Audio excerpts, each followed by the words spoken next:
దుబాయ్లో ఘన స్వాగతం లభించింది. ముఖ్యమంత్రికి స్థానిక తెలుగు ప్రజలు స్వాగతం పలికారు. Abu Dhabi Indian embassy deputy chief of mission Amarnath, Dubai Indian council general Satish Kumar శివన్లతో చంద్రబాబు భేటీ కానున్నారు. నేటి నుంచి 3 రోజుల పాటు యుఏఈలో సీఎం బృందం పర్యటించనుంది.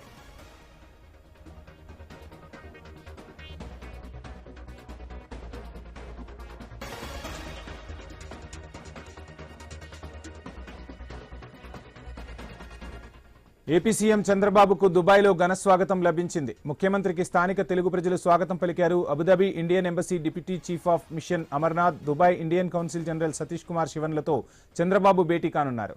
నేటి నుంచి 3 రోజుల పాటు యుఏఈలో సీఎం బృందం పర్యటించనుంది.